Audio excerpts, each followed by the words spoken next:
Welcome to Crimson Clues, where shadows hide secrets and silence reveals the truth. Every story is a puzzle, and every clue takes you closer to the answer. Subscribe now, join the hunt, and let the mystery begin. Chapter 1, A Really Curious Invitation. The November fog had settled over London, with its usual persistence when I received Poirot's frantic telegram. The message was brief but strong. Return immediately. The most intriguing invitation requires consideration. Your attendance is vital. HP, I abandoned my plans for a quiet evening at my club, having learnt over the years to trust my friend's intuition in both trivial and serious situations, and made my way through the murky streets to his exquisite flat in Whitehaven Mansions. I discovered Hercule Poirot in his sitting room, seated with customary accuracy in his favourite chair. On the polished mahogany table in front of him was what appeared to be an invitation, but even from the doorway I could tell it was no ordinary social call. The paper was of the highest quality, cream-coloured with a watermark that caught the lamplight, and the writing was done in a beautiful copper plate that spoke of expense and careful thought. "Ah, mon ami Hastings," Poirot remarked without looking up, his green eyes riveted on the document with the same intensity as a jeweller inspecting a questionable diamond. "You arrive at the exact right moment. Please regard this most interesting communication." I approached and took the chair he pointed to, noting as usual how everything in Poirot's realm was meticulously organized. The invitation was exactly centered on the table, flanked by his silver letter opener and a little magnifying glass, all placed at right angles to the pap's edge. I observed Sir Reginald Ashworth and recognized his name right away. "Good Lord, Poirot, it is quite an honor. The man is nearly a legend in financial circles. What does he want from you?" Poirot's moustache twitched slightly, a movement I'd come to understand as suggesting amusement or concern. In this scenario, I suspect the latter. "Read it, mon ami, and tell me what effect it makes on your brilliant practical intellect." I cautiously lifted the invitation, astonished at its weight. The paper was truly of great quality, and the lines were presented with theatrical formality. "Sir Reginald Ashworth seeks the company of Monsieur Hercule Poirot as guest of honor for an intimate dinner to be held in the private dining room at Claridge's Hotel on November 15th at 8 p.m. This gathering will be my last supper, and your presence would complete the circle perfectly. The evening promises to be spectacular. Please RSVP at your earliest convenience." I read the invitation again before looking up to see Poirot watching my countenance with considerable attention. I remarked that the terminology used at the dinner party was quite theatrical. "This is about the Last Supper. Do you think he means this literally? Is the man not ill?" "Précisement the question that occupies the small grey cells," Poirot whispered, tapping his skull with one finely manicured finger. "Sir Reginald Ashworth is noted for several things, including his financial skills, political connections, and sometimes histrionic personality. However, he is not known for frivolous gestures or useless statements." I reread the invitation, noting elements I had overlooked on the initial reading. The paper had an engraved crest, and the ink appeared to be the kind used only in the most prestigious organizations. Even more perplexing was the unusual phrasing throughout, with words carefully chosen but carrying implications that appeared to hover just beyond clear meaning. I mentioned completing the circle slowly. "That implies more guests, doesn't it?" "A carefully chosen bunch." "Exactly right, Hastings. And as you can see, he does not seek my company. He requests this honor. There is a difference, albeit not a subtle one, that signals he sees my presence as more than social civility." Poirot stood from his chair and began his trademark pacing, his hands clasped behind his back, his patent leather shoes making no sound on the thick Persian rug. A man of sin does not ask Hercule Poirot to see what he refers to be his last meal, unless he expects it to be more than culinary in nature. He continued thoughtfully. "The word itself has biblical implications, including betrayal, sacrifice, and the meeting of followers for a final meal before disaster hits." The implications of Poirot's words gave me a slight chill. Throughout our acquaintance, I had come to trust his instinctive responses to seemingly benign events. Too often, what looked to be social clumsiness or dramatic flourishes disguised deeper intentions. "You think he's in some sort of danger?" I asked. Poirot paused in his pacing and fixed me with that penetrating glare that suggested his intellect was already several steps ahead of the conversation. "Danger, mon ami, Or perhaps he is the danger himself. Sir Reginald Ashworth gained his riches and reputation by carefully manipulating circumstances and people. Such folks build enemies as easily as they make money. He returned to the table and inspected the invitation once more. This is the main source of concern for Poirot. Why would a man who specializes in financial calculations and practical problems want to express himself in the language of the Last Testament and biblical drama? The question remained in the air between us, with ramifications I was only beginning to understand. Outside, the fog pressed against the windows like a living creature, as Big Ben chimed the hour solemnly in the distance. Chapter 2. The Gathering Storm. Claridge's private dining room had been turned into anything approaching theatrical magnificence. Crystal chandeliers provided warm pools of light over polished mahogany and sparkling silver, while heavy burgundy drapes kept out the November fog that crept against the towering windows. The table had been arranged for 6 with mathematical precision, with each place setting a study in geometric perfection that would have satiated even Poirot's strict requirements. We had arrived on time at 8 Berge. Poirot had spent much time ensuring that his appearance reached the highest standards of saratoral brilliance. His patent leather shoes sparkled, his moustache had been waxed to perfection, and his evening attire was wrinkle-free. I had long known that my friend's attention to such nuances often proved prophetic. Tonight, it seems, would demand our best performance. "Observe, mon ami," Poirot mumbled as we were led to our seats by a stealthy waiter. 6 chairs were carefully set.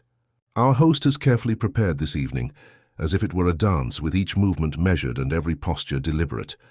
Lady Evelyn Ashworth was the first to come, and I confess that seeing her made my breath catch somewhat. She was a woman of around 45 years old, with the type of English beauty that improves with age rather than decreasing. Her black hair was styled in a sophisticated way, and her midnight blue silk evening gown exuded riches and excellent taste. Yet there was something in her bearing, a deliberate composure that spoke of years of experience hiding emotion. "Monsieur Poirot," she replied, extending her gloved hand with studied grace. "What a pleasure to finally meet you. Reginald has mentioned you frequently." Her speech was refined and melodic, but I heard an undertone of tension that her smile could not quite cover. "The pleasure, madame, is entirely mine," Poirot responded with his usual gallantry, bowing over her hand with old-world grace.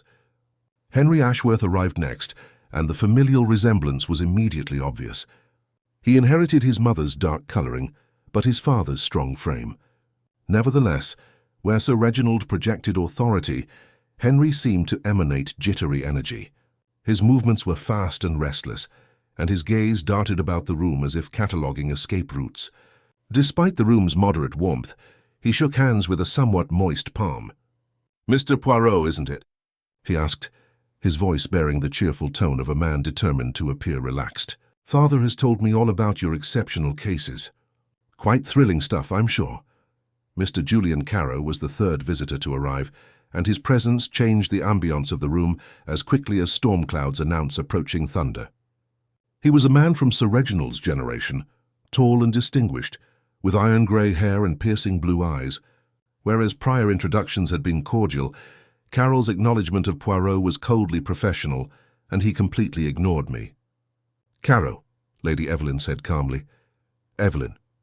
His response was likewise reserved, though I noticed a warm flare in his eyes before he turned away.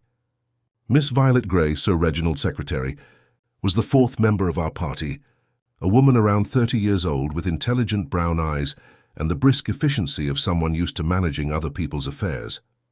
She conducted herself with quiet confidence, yet she was acutely aware of the social distinctions that put her in an awkward position among the other visitors. "Miss Grey has been essential to me," Lady Evelyn stated as introductions were made. "I'm not sure how Reginald conducts his correspondence without her. Sir Reginald is very particular about his correspondence, and Miss Grey responded with a slight smile that did not quite reach her eyes. Every detail should be excellent. When our host entered, I instantly saw why Poirot was so concerned by the invitation. Sir Reginald Ashworth was a dominating figure, towering and broad-shouldered, with silver hair and the demeanour of someone used to having his will enforced. But tonight he was different, with a frantic intensity that seemed to electrify the air around him. "My dear friends," he said, opening his arms wide in a gesture that embraced the entire group. "How splendid to see you all here for this most special occasion." His rich and deep voice could clearly be heard across the room. However, beneath the warmth I felt something else, a tinge of barely restrained eagerness that set my nerves on edge. He walked among his guests with the ease of an experienced host. However, I noted that each individual he met appeared to stiffen slightly as he approached. Lady Evelyn's smile grew more fixed. Henry's tense energy rose noticeably, and Carol's countenance darkened to resemble hatred. Only Miss Grey kept her professional demeanour, though her knuckles whitened slightly as she gripped her small evening bag. "Miss Poirot," Sir Reginald replied finally, approaching our small group with both hands extended in greeting. "The guest of honour arrives. How wonderful that you could join us at this parting party." "Farewell, Sir Reginald," Poirot inquired with precise precision. "You speak as if you're leaving on a journey." Sir Reginald's laugh was hearty yet hollow. "But aren't we all on journeys, my dear fellow? Some people simply arrive at their goal before others." The cryptic comment appeared to hang in the air like incense, laden with unspoken significance. I noticed Poirot's eyes narrow slightly, indicating that his extraordinary mind had recognized something significant in what appeared to be mere social pleasantry. "Ladies and gentlemen," Sir Reginald continued, advancing to the head of the table with a dramatic flourish, "shall we begin? The evening promises to be highly informative." As we took our assigned seats, I couldn't shake the sensation that we'd all become unsuspecting participants in some complex drama, the last act of which was mercifully hidden from view. The stage had been set, the players had gathered, and somewhere in the shadows of this elegant room I sensed that destiny was about to make an appearance. Chapter 3: Betrayal Courses. The first entree arrived with the calm precision that distinguished Claridge's outstanding service. As the servers moved between our places, I found myself staring at the peculiar selection our host had made for this ostensibly happy occasion, rather than the delicate consommé before me. The clear broth was garnished with bitter herbs, tansy, and wormwood, an unusual combination that seemed designed to remind one of mortality rather than celebration. "How fitting," Sir Reginald observed, lifting his spoon with theatrical deliberation, "that we should begin with something so transparent. Clarity, my dear friends, is an extremely rare commodity in today's world, don't you think?" Lady Evelyn's spoon trembled almost imperceptibly as she brought it to her lips. "Clarity can be overrated, Reginald. Certain things are better left undefined." "Ah, but my dear Evelyn," her husband replied with a smile that never reached his eyes, "it is precisely those undefined things that prove most fascinating when examined closely. Consider, for example, recent fluctuations in certain colonial investments. When one knows where to look, it can be both mysterious and revealing." I noticed Carol's jaw tighten at this remark, his knuckles widening as he gripped his spoon. Henry, meanwhile, had abandoned all pretense of eating and was staring at his father with something approaching panic. The soup was cleared away with the same efficient silence, replaced by a second course that struck me as equally symbolic. The fish was prepared in a rich, complex sauce that masked its true nature. One could taste the delicate flesh underneath. Yet the elaborate preparation seemed designed to conceal rather than complement. "Sol Veronique," Sir Reginald announced unnecessarily, as though we were students requiring instruction. "A dish that demonstrates how the finest ingredients can be transformed into something altogether different through careful manipulation, rather like certain financial documents. Wouldn't you say, Henry?" His son's face had gone quite pale. "I'm afraid I don't follow your meaning, father." "Don't you? How interesting. I should have thought the parallel quite obvious. The way perfectly legitimate transactions can be dressed up to appear as something they are not. Signatures forged here, dates altered there. The art lies in making the artificial seem authentic." Miss Gay's pen moved steadily across the small notebook she had produced from her evening bag, though what exactly she was recording remained unclear. Her expression was one of professional neutrality, yet I caught her glancing repeatedly at Henry, with what might have been concern. "Really, Reginald?" Lady Evelyn interjected with forced lightness. "Must we discuss business at dinner? Surely there are more pleasant topics for such an elegant occasion." Pleasant topics. Sir Reginald's laugh held no warmth whatsoever. "How refreshing that. You should mention pleasure, my dear. Tell me, Do you still find your theatrical entertainments as diverting as you once did? Though I suppose one's tastes change as one matures. Younger performers perhaps offer different attractions. The colour drained from Lady Evelyn's face so completely that I feared she might faint. Beside me, I felt Pooh's attention sharpen like a blade being drawn from its sheath. His green eyes moved from face to face, cataloguing reactions with the methodical precision of a scientist recording experimental data. Carroll could contain himself no longer. "Ashworth," he said, his voice low and dangerous. "If you have something to say, say it plainly. This game of yours serves no purpose except cruelty." "Cruelty?"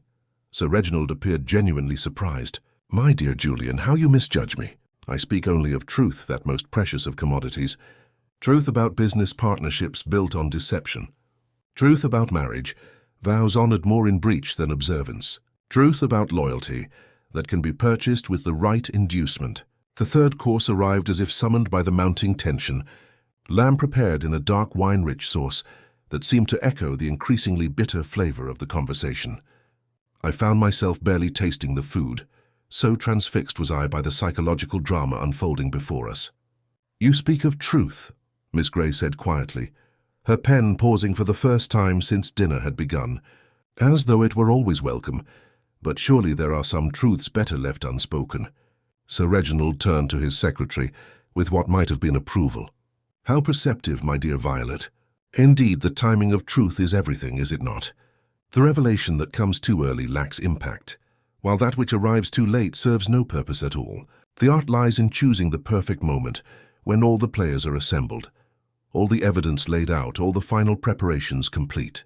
I became aware that Poirot had grown very still beside me, his fork suspended halfway to his mouth, his entire being focused on our host's words. There was something in Sir Reginald's tone, a finality that went beyond mere dinner conversation, that seemed to electrify the very air around our table. The servants moved among us like ghosts, replacing plates and refilling glasses with practiced invisibility. Yet I noticed how each of our party had begun to eat more slowly, as though the very act of consumption had become secondary to the mounting psychological pressure that filled the room. Outside, the November fog pressed against the windows with increasing persistence, sealing us into this elegant chamber, where past sins were being catalogued with methodical precision, and future reckonings seemed to hover just beyond the reach of candlelight. Chapter 4, The Final Toast. The servants had been dismissed with a gesture from Sir Reginald after the main course, leaving us in that peculiar isolation that only the finest establishments could provide. The silence that followed their departure seemed to pulse with unspoken tensions, as though the very air had grown thick with the weight of accumulated secret. I noticed that Miss Grey had closed her notebook and was now regarding our host with an expression I could not quite decipher, part attention, part apprehension. The final course arrived by Sir Reginald's own hand, a selection of exotic fruits arranged with artistic precision, accompanied by a bottle of wine that even my untrained eye could recognize as exceptional. The label bore a vintage that spoke of rarity and considerable expense, though the significance of the choice remained characteristically mysterious. Chateau d'Em 1921, Sir Reginald announced as he began to pour the golden liquid into our glasses with ceremonial care. "A wine that has waited 14 years for this precise moment, rather like justice, one might say. It improves with patience, but there comes a time when it must finally be served." I watched as he moved around the table, filling each glass to exactly the same level with the precision of a chemist measuring doses. His hands were steady, his movements deliberate, yet there was something in his bearing that suggested a man approaching the culmination of a long-planned performance. "Justice is a curious thing," Carroll observed, his voice carrying a note of challenge. "It often depends upon one's perspective. What one man calls justice, another might term revenge." "How philosophical you've become, Julian," Sir Reginald replied, returning to his place at the head of the table. "Though I suppose recent events might inspire such contemplation. Tell me, do you still sleep peacefully knowing what you know about the Bombay cotton contracts?" Carroll's face darkened, but before he could respond, Lady Evelyn leaned forward with desperate urgency. "Reginald, please," she said, her composed facade finally cracking. "Whatever grievances you harbor, whatever scores you feel must be settled, surely this is neither the time nor the place." "On the contrary, my dear," her husband replied with terrible gentleness, "this is precisely the time and place, when better to speak of endings than at the end, when more appropriate to discuss final reckonings than at one's final meal." Henry's nervous energy had reached a breaking point. His hands shook visibly as he reached for his wineglass, though he had yet to raise it to his lips. "Father," he began, his voice barely above a whisper, "if this is about the Johannesburg accounts, I can explain everything. The inconsistencies were simply clerical errors." "Are there any clerical errors?" Sir Reginald raised his eyebrows in faux amazement. "Hey, it's good to hear such honesty at last. Albeit $30,000 seems like a significant clerical error, don't you?" The hush that followed this announcement was so thick that I could hear the faint hiss of gas flames in the chandeliers above. Miss Grey had become pale, her hands gripped tightly in her lap, while Poirot sat immobile next me, his gaze locked on our host with laser-like focus. Sir Reginald stood, gently raising his glass with theatrical deliberation. The wine caught the light and shone like liquid amber in the crystal glass. "My friends," he continued, his voice full of authority, "we shared more than just a dinner tonight. We have spoken facts that may have been uncomfortable, but were necessary. Each of you understands why you are here, and what role you had in bringing us to this point." He paused, his gaze sweeping from face to face with deliberate precision. "Evelyn, my devoted wife, who sought solace in the arms of younger men as I made our fortune. Henry, my loving kid, believed he could take from his father without repercussions. Julian, my trusted partner, conspired to destroy everything we had accomplished together. And dear Miss Grey, who has served me so dutifully while keeping her own unique secrets." Lady Evelyn had begun to weep quietly, her neatly placed makeup trickling down her cheeks. Henry appeared unwell, and Carol's countenance had hardened into something resembling hatred. "You speak the truth," Miss Grey stated gently, cutting through the tense mood. "But what about mercy? What about forgiveness?" Sir Reginald smiled, an expression of frightening enjoyment that sent shivers down my spine. "My beloved Violet, forgiveness is a luxury I can no longer afford. Some debts must be fully paid, while others must be totally settled. Justice delayed is justice denied, as the saying goes." He raised the glass higher, the wine reflecting light like a bright beacon in the exquisite room. He addressed endings and the implications of our decisions with dramatic finality. "May we all get what we deserve." The wineglass was halfway to his lips when he gasped, a sound of surprised misery that seemed to echo from the walls themselves. His face contorted in agony, his free hand gripping at his chest, as if attempting to hold something crucial that was slipping away. The crystal glass shattered against the polished floor, leaving a waterfall of golden liquid and dazzling bits. Sir Reginald followed it down, his body crumpling with horrible finality, as chaos broke out around the exquisite table that had previously hosted his calculated performance of accusation and revelation. Chapter 5. The Locked Room. Lady Evelyn's scream cut through the silence like a blade, high and sharp, filled with horror that seemed to echo off the walls of the magnificent dining room. Henry sprung out of his chair with such force that it collapsed backward, clattering on the polished floor as he dashed to where his father lay slumped beside the shattered wine-glass. "Father, father," he exclaimed, sinking to his knees beside the unmoving form. His hands fluttered hopelessly over Sir Reginald's lifeless figure, as if unsure where to start or what to do. But it was Poirot who took command of the situation with his usual accuracy. He rose from his chair with fluid ease and came quickly to Henry's side. "Do not touch anything else, monsieur," he urged sternly but not unkindly. "Stand aside, please. We must keep the scene exactly as it is." Miss Grey had already approached the fallen man with professional efficiency, her experience as a secretary evidently extending to emergency circumstances. She crouched gingerly beside Sir Reginald, avoiding the scattered glass bits, and pressed her fingers to his wrist with practiced precision. "There's no pulse," she said gently, her voice firm despite the situation. "I'm afraid he's gone." Carol had stepped away from the table, his face a mask of shock and perhaps relief. "Good God," he exclaimed. "The dude is dead. Actually dead. We must summon help immediately," Poirot remarked, his green eyes searching the room with meticulous determination. "But first, I have to insist that no one leave this place. No one should touch anything. The scene must stay just as it is." "But surely we should call a doctor," Lady Evelyn said through tears. Madame Poirot gently but firmly interjected, "There might still be something. I'm afraid it's too late for medical help, but there's a doctor dining below named Dr. Patterson. I noticed him when we arrived.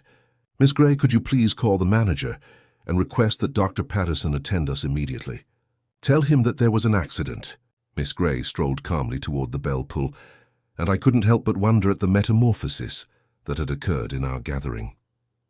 We had just attended an uncomfortable but respectable dinner party. We were now something else entirely, witnesses to a death and potential suspects in a crime. Poirot had begun his assessment of the scene with the painstaking accuracy that I had come to expect. He examined Sir Reginald's body, the scattered glass bits and the spilled wine, which had created a golden puddle on the fine carpet. His movements were precise and deliberate, disrupting nothing yet examining everything. "Most curious," he mumbled, more to himself than to the rest of us. The wine glass fell from his right hand, but the stain pattern indicates, But I must not theorize without data. The manager arrived within minutes, a dignified man whose professional demeanor almost concealed his apparent anxiety. Behind him followed Dr. Patterson, a powerfully built middle-aged gentleman with a medical bag that indicated he had come prepared for anything. "What seems to be the trouble here?" Dr. Patterson inquired, but stopped short when he noticed Sir Reginald's body on the floor. Good heavens. He went straight to the fallen man, kneeling by him with professional expertise. His examination was comprehensive but brief, and his countenance became increasingly serious as he worked.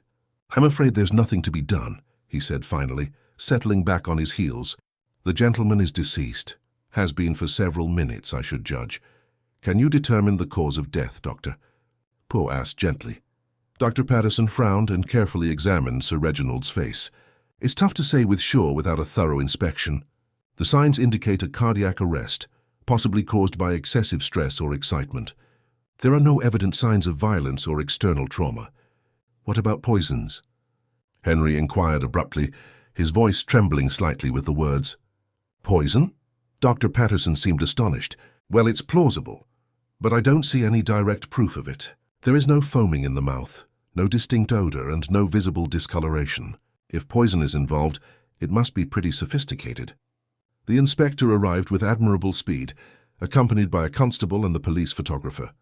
I had worked with him on several occasions and knew him to be a skilled, if occasionally unimaginative, investigator.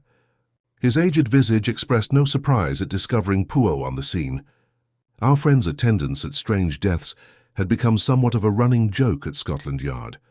Well, he remarked, lifting his hat and surveying the situation.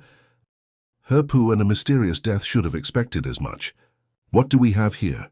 Poe gave a brief account of the evening's events while taking notes, and the photographer caught the situation from every possible angle. The inspector listened with growing interest, occasionally asking pointed questions about timing and sequence of events. "So let me get this straight," she replied. "Finally, the deceased launched a series of allegations against everyone in attendance before passing away, just as he was ready to drink a toast. The room was effectively locked, with servants removed and doors closed, and the only individuals present were those he had just accused of various crimes." "That's correct," Poirot confirmed. "One could argue that this is most convenient for someone." Japp's expression turned contemplative as he observed the collected visitors, each of whom had been briefly questioned and asked to remain available for further investigation. "Right." Then he abruptly stated, "I'll need detailed statements from all of you, and I'll want that wine analyzed, both what's left in the bottle and what's spilled on the floor. If Sir Reginald was poisoned, wine is the clear suspect. But even before the investigation began, I could see Poirot was bothered by something. His gaze kept returning to details that appeared inconsequential to the rest of us. The exact placement of the cutlery, the arrangement of the remaining wine glasses, and how the light hit certain surfaces. Whatever was bothering him, I knew from experience that it would be critical to unraveling the mystery of Sir Reginald Ashworth's tragic and untimely death. Chapter 6. Secrets in Silver. The next morning we found ourselves in his sitting room, surrounded by the meticulously ordered notes he had collected during our conversations with each of the dinner guests. The preliminary police report lay open on his desk, its conclusions as disappointing as they were perplexing. Dr. Patterson's initial examination revealed no evident cause of death, and a chemical analysis of the wine found no indication of any known toxin. Most perplexing, Poirot noticed, fixing his tie with customary precision. The man dies suddenly in a closed room, surrounded by persons he has recently accused of different crimes, yet science cannot explain his death. Perhaps it really was his heart. I mentioned the tension of the evening, the dramatic confrontation he'd planned. Surely that may cause a cardiac attack in a man his age. Poirot's emerald eyes locked on me, with the intensity that indicated that my practical reasoning had overlooked some critical component. But consider Hastings. Sir Reginald was not prone to unbridled emotion. He planned the event with theatrical perfection. Every accusation and revelation was designed to be as effective as possible.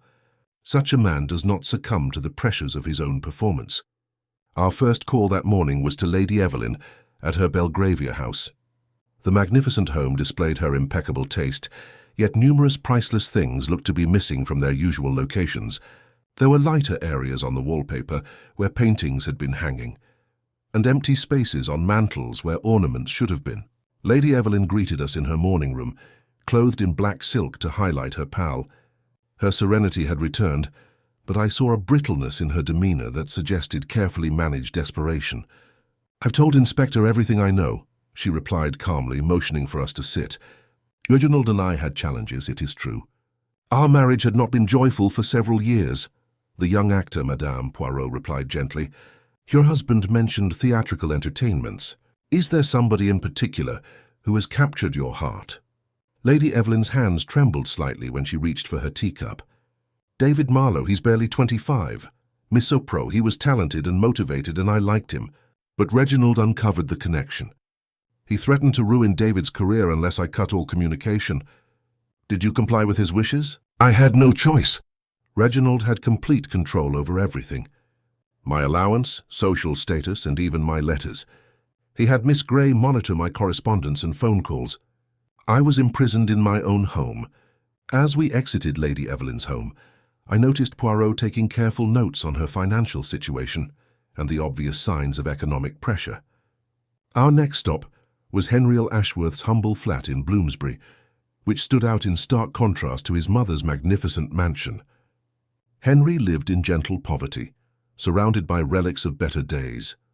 His sitting area was filled with expensive furniture that had plainly seen better days, and his clothes, while well cut, showed indications of careful repair.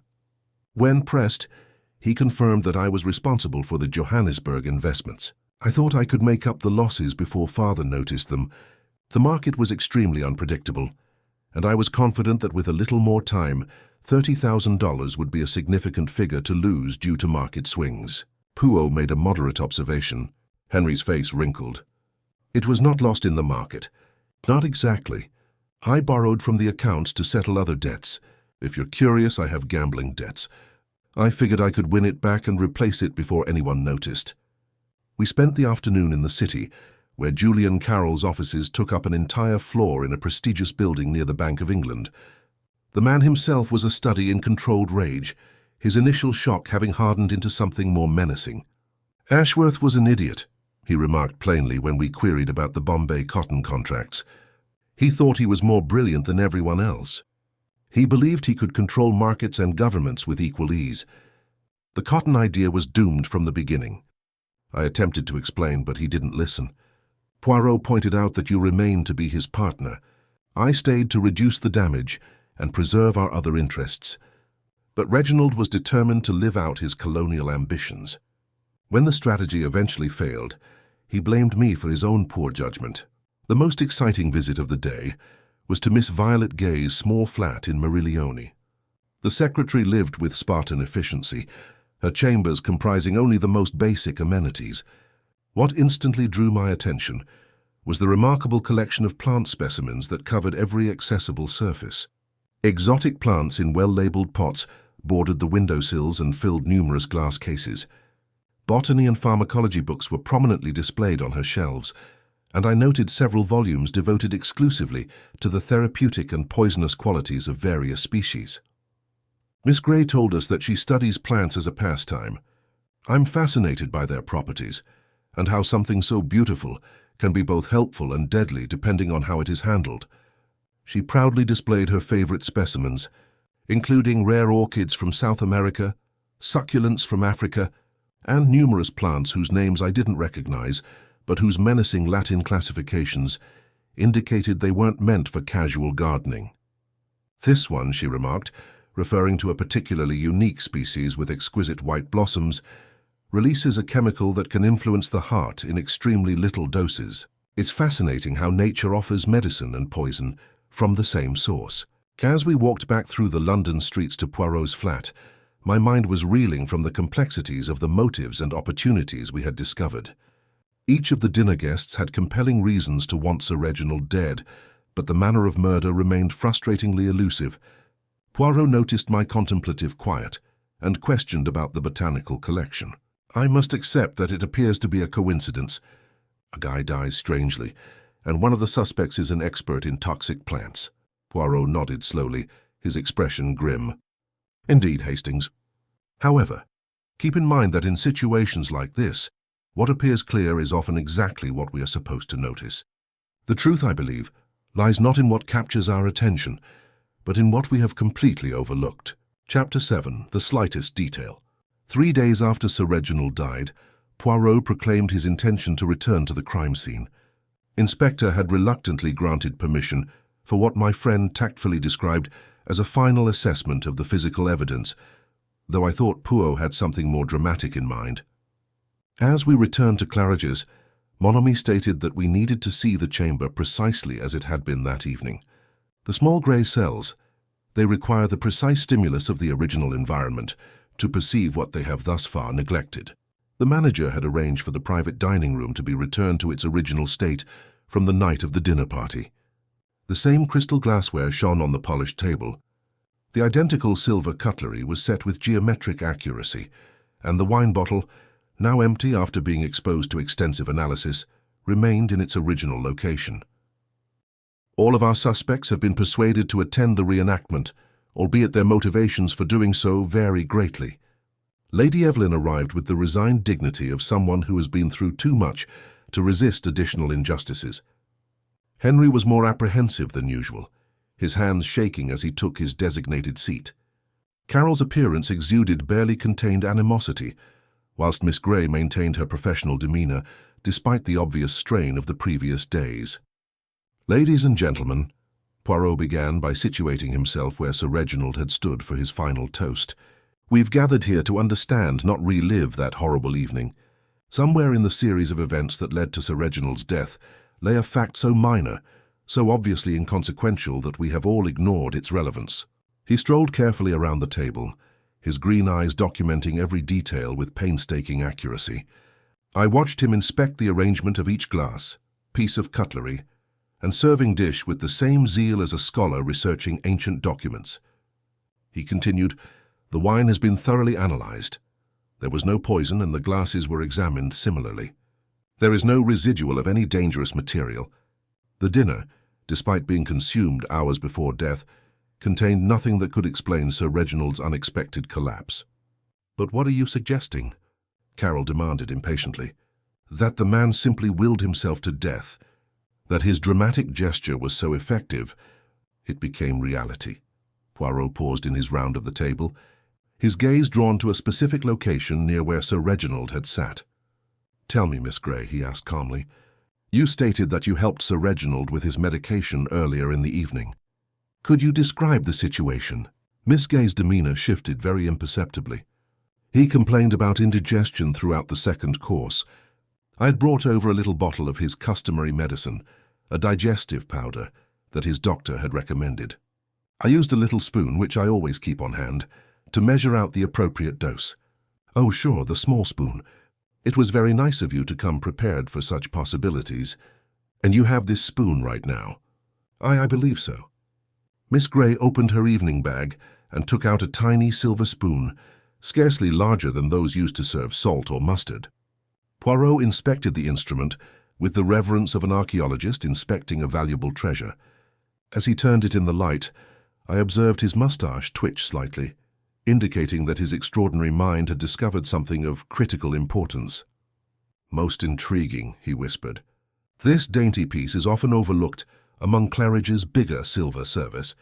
Miss Grey, have you cleaned the spoon since that evening? Has it been cleaned? No, there seemed to be no necessity. It was used solely for the digestion powder. Precisimo. There is no need at all. Poirot's voice contained a touch of delight that sent shivers through the room. Yet how remarkable that such a small instrument should preserve residues of anything other than simple digestive medication. This observation was followed by a profound quiet. Lady Evelyn had turned quite pale, and Henry stared at the small spoon as if it had suddenly morphed into something hideous. Carol leaned forward, clearly interested. Miss Gay's reaction, however, was the most telling. Her professional demeanor had finally crumbled completely. Her face drained of color, and her hands trembled visibly as she gripped them in her lap. I don't understand what you're implying, she responded, but her tone lacked conviction. Do you not? Poirot's tone was calm and almost empathetic. Then perhaps you will let me explain. The poison that murdered Sir Reginald was neither found in his wine or food, nor was it applied to any of the obvious tools that could transport such a material to his lips. He held up the little spoon, allowing the light to hit its silver surface. It was on this simple little instrument that you had kindly given for his medication, a slow-acting poison produced from one of your botanical specimens, precisely applied such that it would only take effect after a certain amount of time had passed. Sir Reginald has enough time to conclude his dramatic allegations. It's time for him to make his final toast. Miss Gay's hands were trembling visibly, her carefully maintained facade falling like a house of cards in a strong wind. You planned it perfectly, Poirot said quietly. Your awareness of Sir Reginald's habits, your skill in botanical toxins, and your position of trust that allowed you to provide what appeared to be harmless medication were all very clever, mademoiselle, and well calculated. The room appeared to hold its breath as the full ramifications of Poirot's deduction fell over us like a heavy shroud. In the space of a few minutes, what appeared to be an insurmountable crime was reduced to a simple issue of strategy and opportunity, concealed in the smallest and most ignored aspects. Chapter 8. Justice Served. The stillness that followed Poirot's confession stretched like a twisted wire over the exquisite dining room. Miss Grey sat immobile in her chair, the color drained from her face, as the other guests stared at her with reactions ranging from shock to frightened curiosity. Inspector, who had come discreetly during Poirot's explanation, took up position near the door with the experienced ease of someone who has watched many such moments of truth. Now then, Poirot said, his voice carrying that special softness he kept for the time when all pretense had to be dropped, let us finish our comprehension of this meticulously planned crime. I believe the toxin came from your digitalis obscura, a rare variety of foxglove that you carefully cultivated in your flat. Am I not correct? Miss Gay's lips trembled soundlessly for a moment before she found her voice. You cannot prove any of this, she muttered, her words lacking conviction. Oh, but I can, mademoiselle. When properly analyzed, the small spoon will disclose residues of the chemical. More significantly, your botanical notebooks will document your research into the exact amounts required to produce a delayed effect. You were quite thorough in your preparation. I believe Dr. Patterson, who had been summoned to present medical evidence, leaned forward with professional attention. He agreed that digitalis derivatives can cause cardiac arrest. However, the onset may be delayed by 30 to 40 minutes depending on the specific alkaloids involved. This is precisely the time span we witnessed. Lady Evelyn discovered her voice first among the other visitors. But why, she inquired, her tone expressing real confusion. Miss Grey, you seem so devoted to Reginald. Why do you want to harm him? Miss Grey raised her eyes to meet Poirot's for the first time since his explanation began. The professional mask she had worn for so many years had finally fallen off, revealing something raw and wounded underneath. Devoted, she repeated, and her voice was filled with cruel laughter. Yes, I was devoted.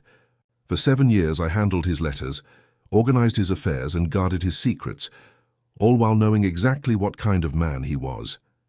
But certainly your position provided you with protection, Henry began, only to be interrupted by Miss Grey's glance at him. Security? She spoke, her voice raising slightly. He destroyed my brother, Mr. Henry, entirely and purposefully. Richard was a fine man, An honest broker who made the mistake of challenging one of your father's more questionable enterprises. So Sir Reginald hid proof of embezzlement in Richard's accounts, fabricated documents to back up his claims, and stood by as my brother's name was ruined. The room had become quite quiet, with the only sound being the faint hiss of gas flames in the chandeliers above. Even Carol, who had openly resented Sir Reginald, appeared taken aback by the intentional nastiness Miss Grey revealed. "Richard killed himself rather than face trial for crimes he never committed," she said, her voice firm with recalled agony. "He left a letter to explain everything, but it was too late. Sir Reginald had done an excellent job of concealing his activities. No one would have believed the word of a fired secretary against such a significant financial figure." "So you sought employment with Sir Reginald himself," Poirot noted quietly. "The ideal place for plotting your retribution. I wanted him to suffer like Richard had. I wanted him to confront allegations he couldn't refute, to feel the helplessness of being ruined by someone he trusted." Miss Grey's hands remained firm, and her composure returned as she spoke of her long-planned retribution. "The dinner gathering was his idea. He intended to afflict all of you with his accusations and threats. I merely ensured that his final performance was actually his last." Inspector moved forward with professional civility. "Miss Violet Grey, I am arresting you for the murder of Sir Reginald Ashworth.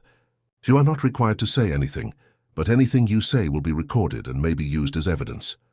She nodded with serene dignity and rose from her chair without resistance. As the constable began to escort her out of the room, she lingered beside Poirot.